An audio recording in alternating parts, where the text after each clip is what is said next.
Everyone, remain calm. Yeah, that's how it always starts. And later there's running and screaming. Somebody talk to me! What is happening? Welcome to Jurassic World. You're listening to the Jurassic Park Podcast. You want to consult here or in my bungalow? Hold on to your butt. Well, we're back. Hello, and welcome to the 17th episode of the Jurassic Park Podcast. I'm your host, Brad Jost, and we're here to discuss all things Jurassic Park. In this episode, we have some great news to cover, a bit of behind-the-scenes audio to listen to, a trip into the Visitor Center where Dan Caron brings a topic to discuss, a small listener segment, and we'll wrap it up with an introduction to next week's poll. So let's start things off with a bit of Jurassic news from around the world. 18 minutes and your company catches up on 10 years of research. Access main program. Access main security. These pictures were taken in hospital in Costa Rica 48 hours ago. I don't want to jump to any conclusions, but look. Boy, do I hate being right all the time. But today, I guarantee it. LEGO Dimensions is coming to systems everywhere, September 27th, and joining it on the shelves the same day is the Jurassic World Team Pack. LEGO Dimensions intertwines the likes of Back to the Future, Lord of the Rings, Wizard of Oz, Doctor Who, Jurassic World, and tons more. Using the minifigures, you can enter a different dimension and play with characters from your favorite series. The Jurassic World Team Pack comes with Owen Grady, a raptor, the gyrosphere, and an ACU trooper. The voice cast also features the likes of Chris Pratt, Bryce Dallas Howard, Irfan Khan, Ty Simpkins, and Nick Robinson. It looks like it's going to be a seriously immersive game, so make sure to pick up the Jurassic Pack on the 27th. I provided a link to the Amazon page in the show notes.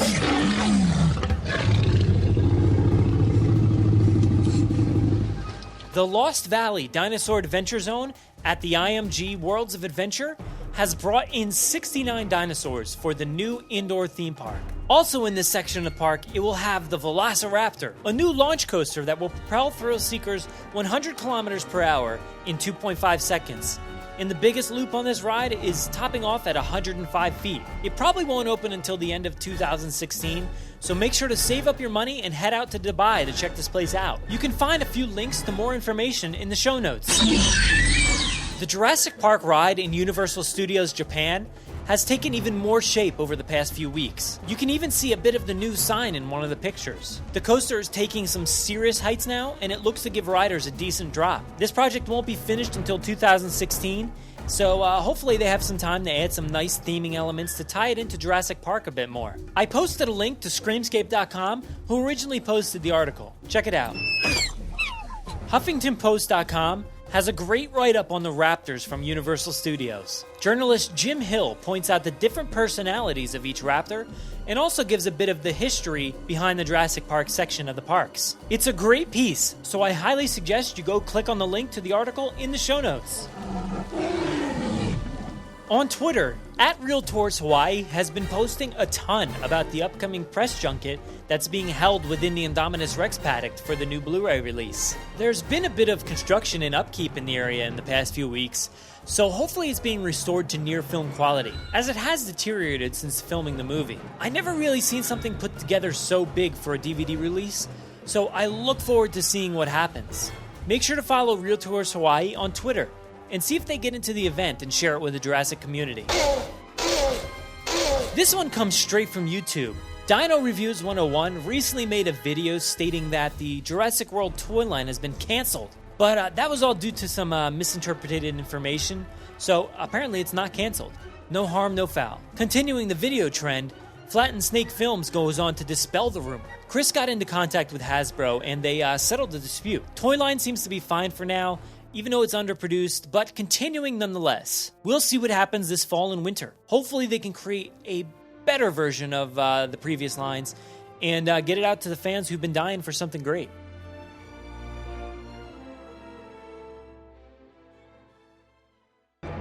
Hold your fire! Do not fire! God creates man. Man destroys God. Man creates dinosaurs. Boy, do I hate being right all the time. We're gonna have to jump! I can! Are you ready? 1, 2, come on! This week we have a clip from the Jurassic World behind-the-scenes featurettes. It features some of the cast members describing what it was like to work on the film. You'll hear from Irfan Khan, Omar Sy, Ty Simpkins, and many more. Take a listen to the clip.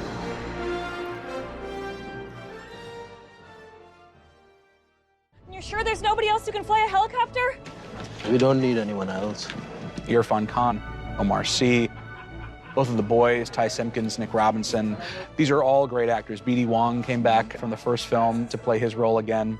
And I found that all of these people just really wanted to be there. I just thought the idea was great. You know, we've never seen a full functioning park. And I was just very excited about that. I'm like, oh man, that's so cool. Everyone has had that moment where I've seen that little kid come on in their eyes and they're just like, this is like playtime. This is the best. Did you guys meet yet, by the way? Yeah, I just wanted to come say, hey, I'm Chris. Hi. How you Nice doing? to meet you. Nice How to are meet you? I'm well, Good. thank you. It's gonna be fun. Yeah. Sure. Sometimes you are on big set and you feel like you are doing a big movie because you feel the pressure. But here it's not like that because of Colin. He's a special man. The way he deals with the actors is, he finds a moment if he wants to nudge you. It's very delicate and it has a lot of affection and friendliness. I really, really admire that, and as an actor, you need that. One of the best things I learned from that clip was that the character of Barry, his name is Omar Sy. Colin says it right there in the clip. I've been pronouncing it Omar Sy this whole time, so sorry, Omar, I've been pronouncing your name wrong, so hopefully now I'll just get it right from now on. Make sure to pick up Jurassic World on Blu-ray to see even more behind the scenes when it comes out on October 20th. Find a link to the video in the show notes.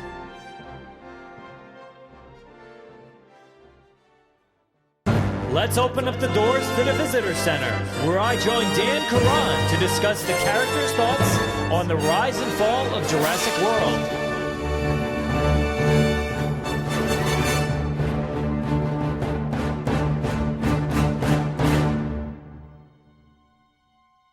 Hey, so Brad, I actually had a topic I wanted to discuss with you this week. Oh, yeah?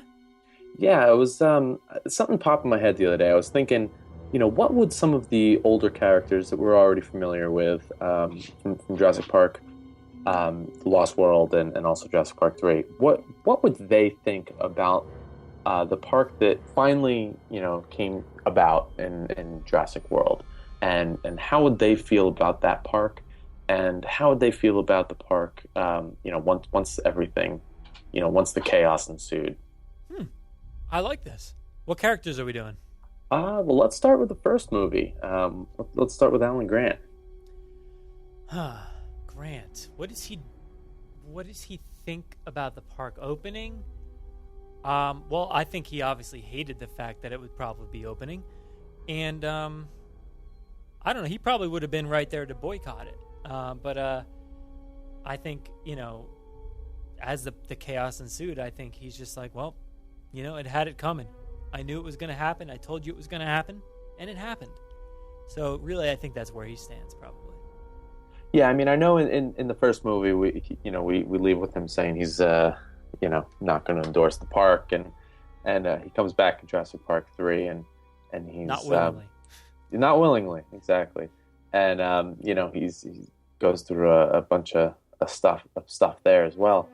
And I feel like he's probably pretty negative toward it, but I also feel that he has a pretty like an undying love for these dinosaurs and a respect for them. So I feel like he'd almost be one of the ones that's more intrigued by the idea, especially if that there were they did learn from some of these mistakes. I feel like I feel like he would have been a little bit more on board in terms of that list of mine.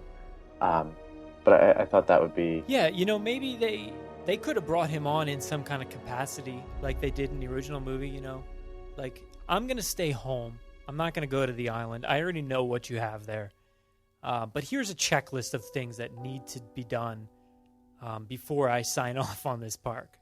Yeah. Maybe he kind of like, gave a list of things that needs to be done before anybody can be let in. Yeah, I feel like of all the characters that we've been introduced to so far, he would probably be one of the ones that was probably more willing to go along with this.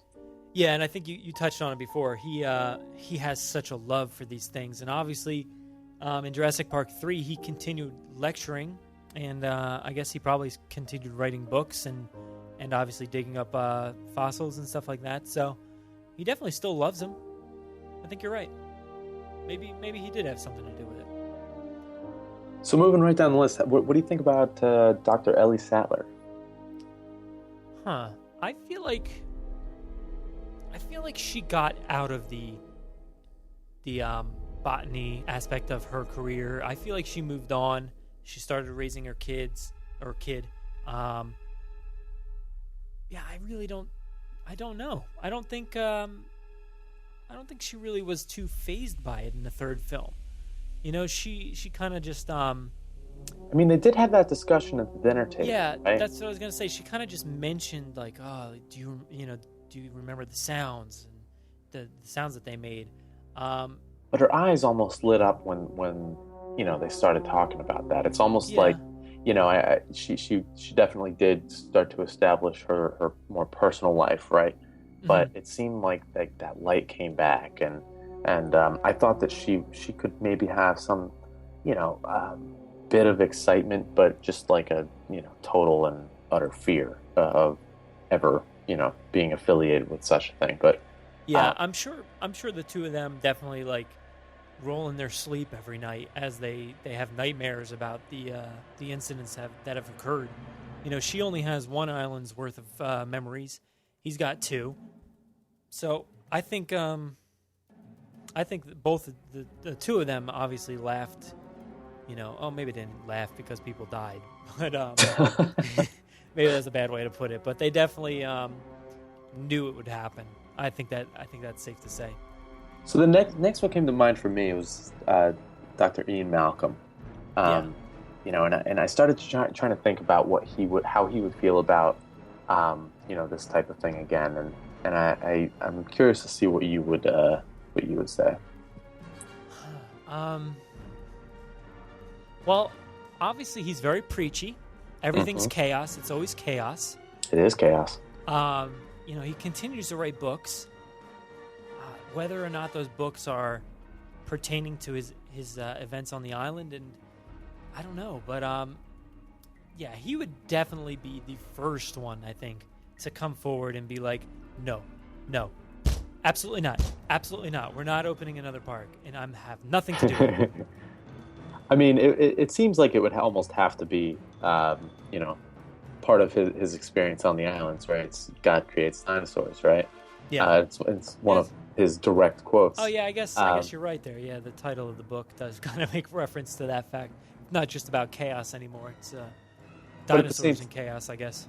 Exactly, but at the same time, he does have a few different experiences as well on these islands, and on both, right? So I feel like he's definitely more of a skeptic when it comes to the genetic modification of dinosaurs, and I feel like he totally would have been 100%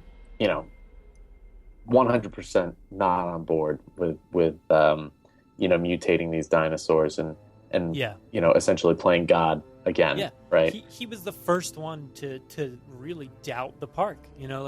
To doubt the creations that they made, just the business model that they had. So I think it's not going to change. And in the second movie, he wanted no part of going to that island. He just basically said, like, John, are you out of your mind? Like, do not send people to that island. That is a bad idea. But he got forced into going there. Much like Grant, they both got forced into going to Sorna. He would obviously be right on the front doorstep saying, no, do not go there. This is a bad idea. These are not dinosaurs. They are genetically modified hybrids that are, monsters. So, he's definitely part of the crew of Grant, Ellie, and him. being at the forefront, probably, picketing the gates of Jurassic World.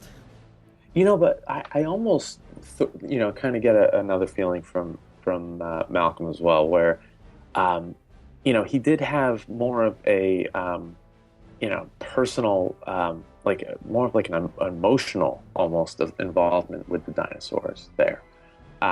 Especially with the baby T-Rex, and there was a lot more like personal interaction.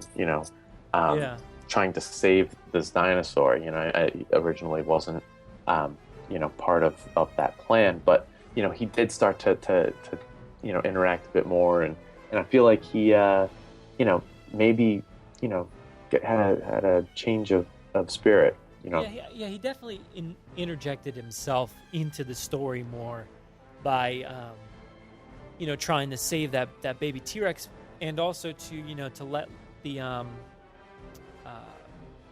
forget specifically, did he let those dinosaurs loose? I know, Nick Van Owen was there, but was he there? I forget. Can't pinpoint off the top of my head. But anyway, their group of people let those dinosaurs loose, that were all encaged by InGen, about to be taken out to San Diego. So, but I think the baby T-Rex thing, I don't think that was so much like, hey, look at me, I'm doing good with the world. I think it was more of like, I need to save myself. These T-Rexes are going to come for us. They're going to kill us. We need to fix this right now and get that baby Rex back to safety. And the same thing, he did it on the island, and I think he did it again. And he knew how to manipulate that T-Rex into getting back to where he wanted it in the ship by dragging the baby Rex, along with him. Yeah, but I feel like there was a sense that he probably could have ditched that baby Rex, right? And maybe made off, fine by himself. So I feel like there was a little bit of a personal interaction and like a personal calling. Yeah, I know. A little bit. I don't he's know. Definitely a good guy. Maybe that's just me. But no, I think he's a good guy. And but I'm wondering if that right changes thing. his. But I wonder if that changes his attitude about the dinosaurs, and it makes him almost more, curious about what could happen in maybe a more controlled setting. Yeah, that's a good point. So, we unfortunately don't get to see John Hammond in Jurassic World, right?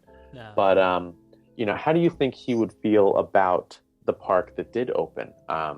Maybe not so the preparation piece, but do you think he would have been in favor and been happy to see his statue on the island? I think I had this discussion before. I don't know if it was on here or on Twitter. But Mizrahi says something along the lines of like, Hammond entrusted me with his baby, essentially. He entrusted me to do the right thing. And I think he almost misconstrues Hammond's words.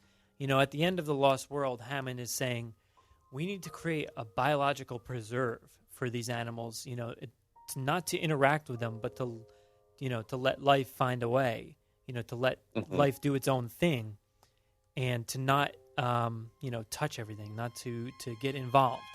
So I think Mizrahi is saying, Hammond wanted me to start a new park and to get things running again and to make money. But I don't think I think he maybe heard Hammond say one thing, which was, I need you to take care of this. I need you to watch over the island and to do the right thing for these dinosaurs. And then Mizrahi, his gears are turning in his head, and he's saying, okay, do the right thing. So start a new park, make money, do all these things. Yeah, and I think that's not where Hammond wanted him to go with the park. So that's what my thoughts are. No, I kind of agree with you. I think that Hammond had his best intentions in mind. When building these parks, right?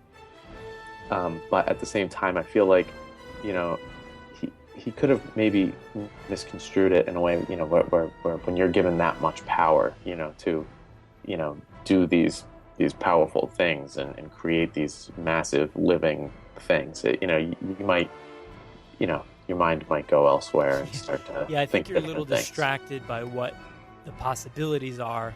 Yeah. You know, if he's a businessman, obviously he's only thinking about, you know, the business route and how much money he can make.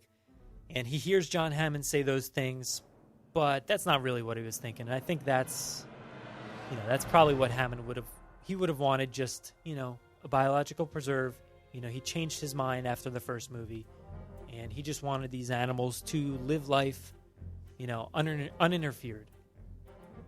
Yeah, but I also think that, you know, he did have his best intentions in mind.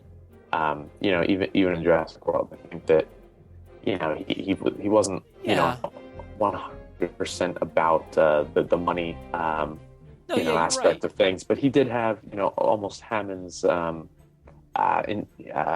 mindset when handling certain things. Yeah. So he did say, you know, it's not always all about the costs. It's about, you know, the look in the dinosaurs' eyes. Do you see that they're happy?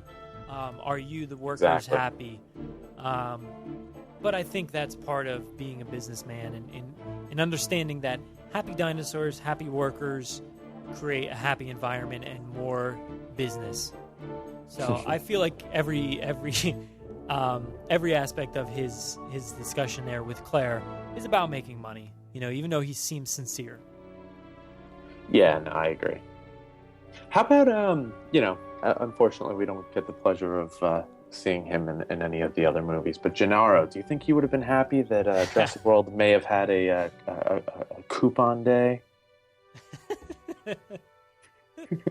Yeah, I mean, he's a lawyer. I mean, he wants anything he can get his hands on to make some money. And obviously he was fully invested in Jurassic Park. Oh, you know, totally. right? Like he was all about, we could do this, we could do that, we could make money here, we could charge people $10,000 a day, blah, blah, blah, whatever. You know, so if things went fine, if, you know, obviously if things went fine, none of this would have happened. Jurassic Park would have been in business and he would have been making tons of money. But yeah, I think he was probably too terrified, though. You know, if he lived through the events of Jurassic Park, I think he would have been a little too terrified to even, you know, go near Hammond ever again. You know? I mean, I don't think we even saw a dinosaur before he left that car and you know. Yeah, we saw the Triceratops, but non-threatening situation. You know, it was sick. Very true. Yeah. So yeah, I mean, yeah, we didn't see any threatening dinosaurs. So let's say he goes in that bathroom, and the T-Rex never noticed and never chased, you know, never went over there. You know, and he just walked out, and you know, the rain stopped, and he found his way back to the visitor center, and the helicopter picked him up. I still think he would have been absolutely terrified. He would have said, no, this is a terrible idea. I'm a lawyer. Look at all the lawsuits. This is all the things that are going to happen. He would have said no right off the bat. But he didn't get a shot, and I think he would have also been one to say, I told you so. Yeah. He's saying it from, you know, up or down, wherever he is. I don't know. So how about Tim and Lex? How do you think they would have felt about a park opening? And keep in mind that, you know, Tim was, you know, all about dinosaurs growing up, and he was still young with his first interactions, which were, you know, pretty terrifying. Same with Lex, right? But how do you think they would have felt about, you know, another park opening, and you know, the effects of what we did see in Jurassic World? Yeah, this is a real tough one, I think. On one hand, I could say Tim and Lex are probably fine. They seemed well-adjusted in the Lost World when you saw them for a few seconds there. They seemed fine. But on the other hand, I could see, you know, when you have a terrifying moment as a child, it kind of sticks with you. And sometimes later in life, you're like, why am I afraid of this one thing? You know, whether it be, you know, spiders or the ocean or, you know, something random. And then you think back to when you were a kid and you're like, wow, I think it was that. I think that thing scared me. So they could be pretty terrified. You know, he loved dinosaurs, but, you know, now he's got this horrible memory in his mind that completely drives him away from dinosaurs and reading and all that stuff that he was into as a kid. But I don't know. I'm on the fence here. I feel like they're probably okay, but I guess you really never know with a child's mind whether it's going to be affected or not. Yeah, something makes me feel that, being the grandkids of John Hammond, that they're probably pretty exposed to this even after, the whole initial event at Jurassic Park. So right. I feel like them having those experiences, yeah, they were terrifying, and yeah, they were pretty, real. But at the same time, that I feel like that probably wasn't their only exposure to that whole world. Yeah, and you have to imagine that, take for instance our world. If this was to happen here in real life, there would be so much news and so many helicopter shots or people trying to get as close as possible to document this stuff. And basically like TMZ, Jurassic World or Jurassic Park. This stuff would be everywhere. It would be plastered everywhere. I would assume. Maybe not from Jurassic Park on to the Lost World, because people kind of associated it like ghosts or something. Like that guy in the subway. He's like rah, trying to taunt Malcolm. So I don't think people really believed that it happened. But after the Lost World, they obviously believed, this stuff is real. This is something to be afraid of. So then I would assume that this is being covered like crazy. That the helicopter was following the boats and the military all out to Sorna to drop off the Rexes. And, in Jurassic Park 3, there's obviously tourism companies doing paragliding or something, on the shores of Sorna there. So, I think there's a lot of exposure and a lot of hushed stories pertaining to this. So I do think they would be exposed to it. Yeah. All right. So moving on to some of the characters from the Lost World Jurassic Park. What do you think of how Nick Van Owen would have felt about something like this? Nick, I think, honestly, I think I may have mentioned it before, but I doubt he's phased. I don't think he's phased at all. He's kind of like a go-getter. He's obviously been in the field before.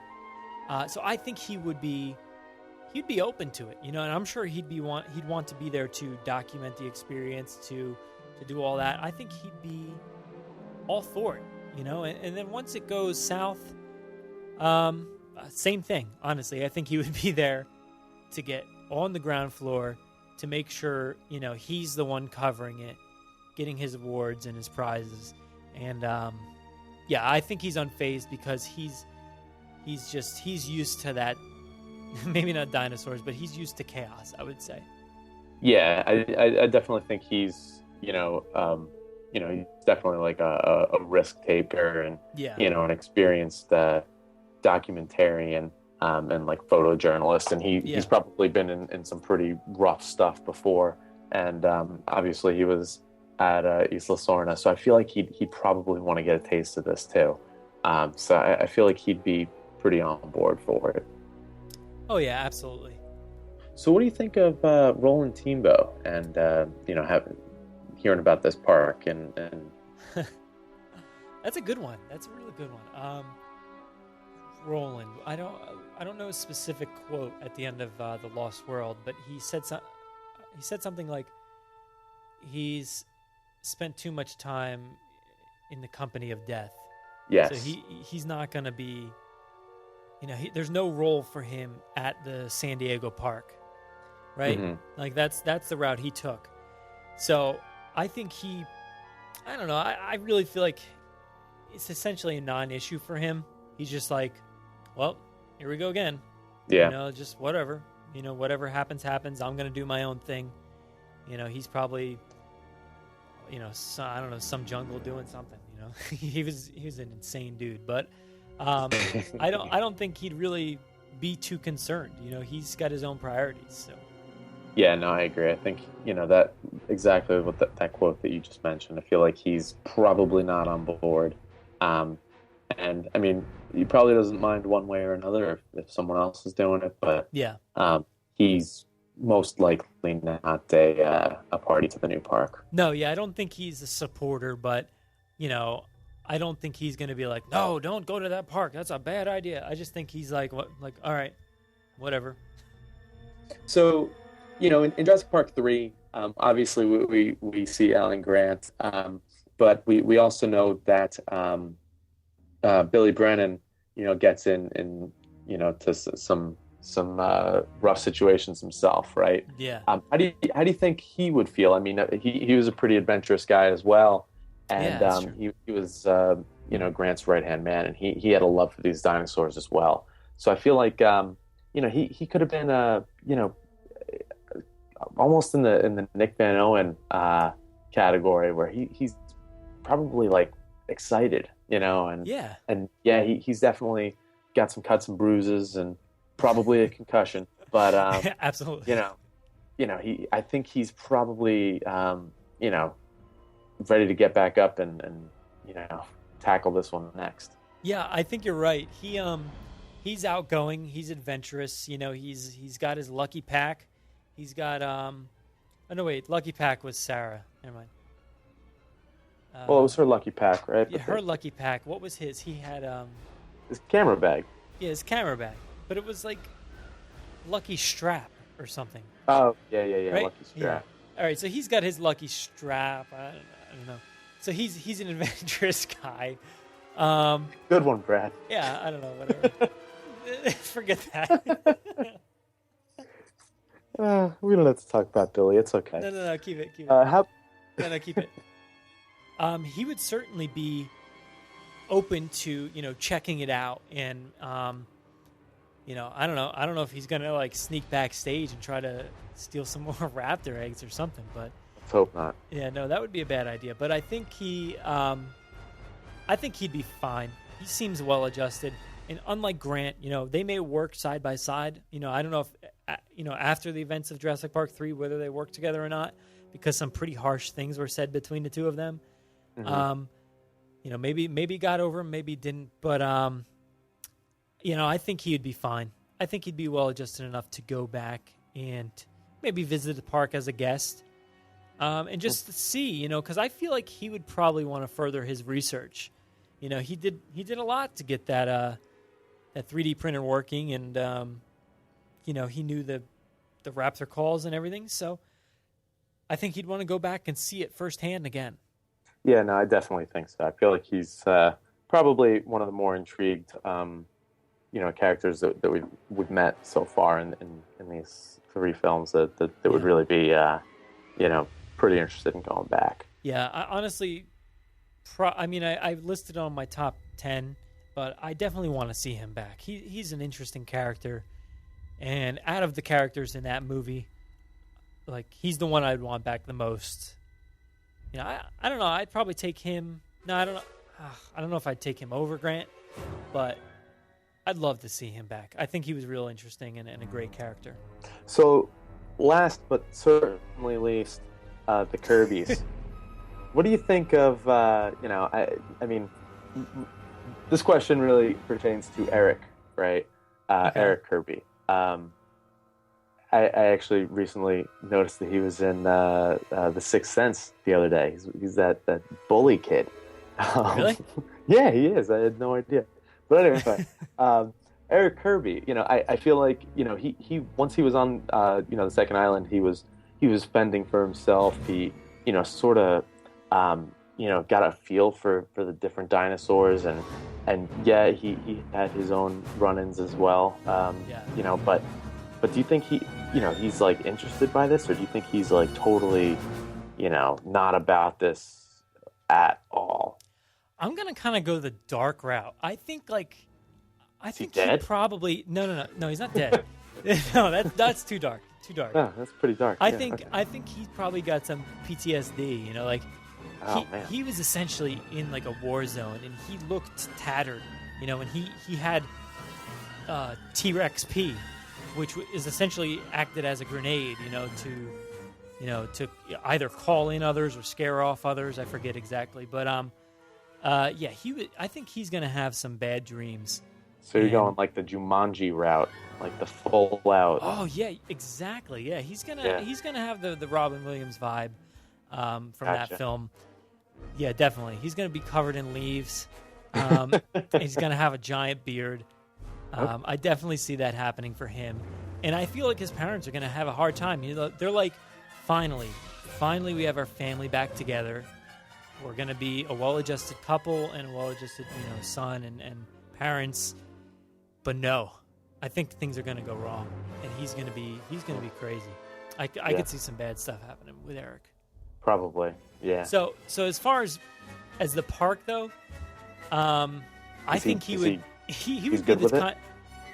be the kind of guy to like break in and and kind of like make sure things went wrong. Oh man! All right. So maybe this was all his fault. Yeah, like let's see. Spin on. Yeah, I think he probably was at fault. The whole thing. So his thoughts after the park are satisfied. Yes, absolutely. Okay. He's very happy because he's like, look, I'm one of 10 people that made it off the original 2 islands. I got it. You guys don't. Let's see what you got. He's essentially creating like a Saw type scenario in his own mind. He's like, let's see what happens when I cut some of these dinosaurs loose. That's pretty dark. That's honestly, I think that's where it goes. That's where it's going. So Eric is a deep, really dark person right now. So those are basically all the characters that I could come up with off the top of my head here. And I was wondering if you had any others that you'd want to discuss. No, I think we covered really the most vital characters. So I think we really covered the list. I mean, if anybody else has any, maybe send us some on Twitter. Yeah, send us some of your reactions and how you think they'd maybe react to a new park being opened or any other characters as well. Yeah. But Brad, before we leave, one other question. You mentioned during our Billy discussion, how he'd react to, as a guest at the park. Yeah. Do you think, given all the ones that we've discussed so far, do you think any of them would come back as a guest, or are there any that you think would definitely not? I think, obviously, Billy, like I said, Eric is going back to cause chaos, so he's gonna need a ticket. But honestly, no, I can't see it. I can't see it. Like Grant said, there's no way that you can get me to step foot back on that island. And Ian essentially said the same thing in The Lost World, but there was a way, and he got on the island. So unless unless Kelly gets on the island again, or Sarah gets on the island, I don't know if they're still together. He's got many ex-wives. He's always looking for the next future ex, Mrs. Malcolm. Exactly. So who knows who he's with now? But maybe his new ex is or current, whatever. But I doubt there's any chance you could get any of those characters on the island. Even though it's been running smoothly for 10 years, there's still no chance. Okay. All right. Well, that pretty much wraps it up. So thanks for talking about that with me, bro. No problem. Thanks for doing it.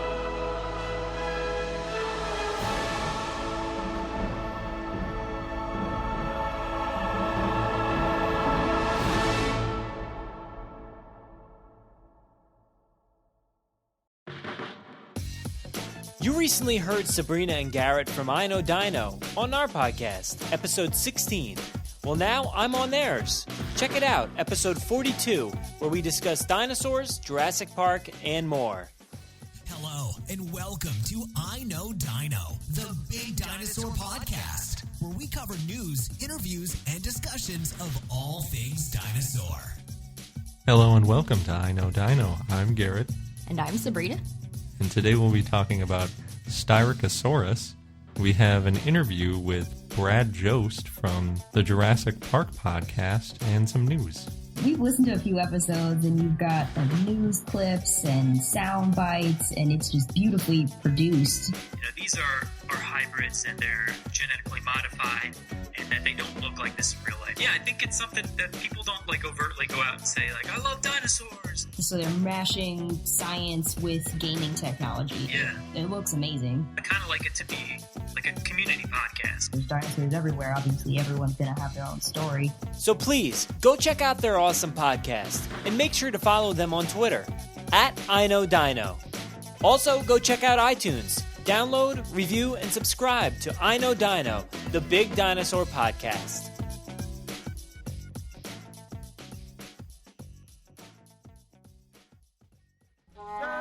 I'm not a computer nerd. I prefer to be called a hacker. Aren't you supposed to be a genius or something? I can't get Jurassic Park back online without Dennis Nedry. Incorporating all the latest technologies. We shouldn't be here. And there's 5 dinosaurs. How many Sarahs do you think are on this island? I spoke with listener Olivia @LivyDoll on Twitter this past week through an email. We had corresponded previously through Twitter, and she finally sent me a great list of items to discuss on future episodes. I won't read the whole email here, but I will sum up a few ideas that you can look forward to hearing in the future. She has a great desire to make you feel things when it comes to the character of Zara, the woman in charge of keeping an eye on Zack and Gray. Now, we all know the terrible demise that her character experienced, and Olivia has much more to discuss when it comes to that. She also brings up how strong of a character Claire is, and how she deserves so much more. I think this is really something that we should certainly dive deeper into, as many listeners have voiced the same opinion. Lastly, she brings up the Jurassic fan community and digging into fan fiction. Now, this is something that I haven't really looked too far into, so I'd love to hear more about the varied fan fiction that's out there. Thank you so much, Olivia, for sending that in. I can't wait to discuss all these points with you coming up soon here on the podcast, so everybody stay tuned. If any of you out there have your own voice to express when it comes to Jurassic Park, you can bring it up here on the podcast. Like I always mention, this is a fan podcast, and I am more than willing to share this space here with you, the listeners and the true fans of Jurassic Park. If you have anything to submit, you can either email us to JurassicParkPod@gmail.com, or you can give our voicemail a call, 732-825-7763. Now, before we go from the listener segment here, I also wanted to bring up our upcoming poll for next week's episode. We will be polling everyone via Twitter, Instagram, and Reddit to find out which character from the Jurassic Park franchise is your favorite. Now, I think this should be a really interesting poll, as there are so many awesome characters to choose from. We will be going over your favorite characters next week and deciding the ultimate champion. Obviously, the more recent Jurassic World characters like Claire and Owen have been hugely popular, but can they really overcome the likes of Malcolm, Grant, and Ellie? We'll find out next week on the 18th episode of the Jurassic Park Podcast. Keep an eye out, and remember that you can always email us or call us with your responses.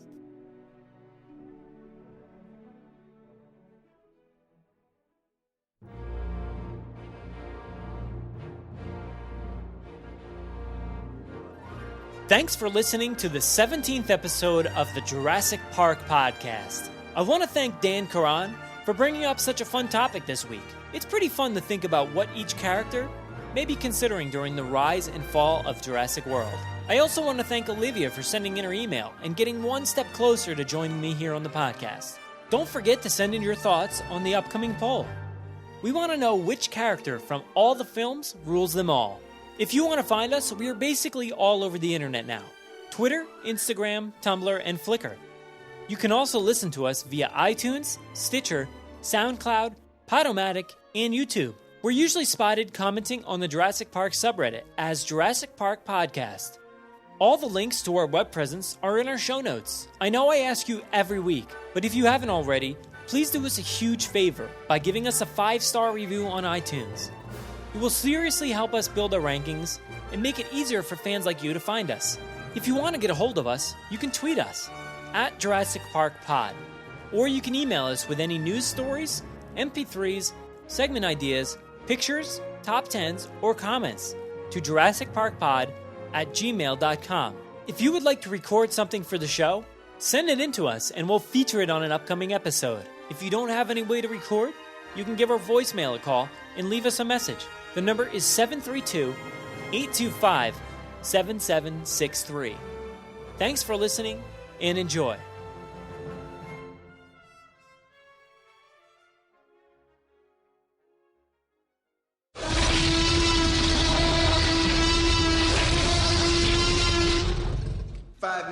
Drop what you're doing and leave now. So how about Paul Kirby, Mr. Paul Kirby? Oh God! No, keep it. No, keep it. So I'll just go ahead. Do it again. No, don't do it. I'll just go. Yeah, just say something because I don't remember what Yeah, go ahead. Go ahead. I got it. All right.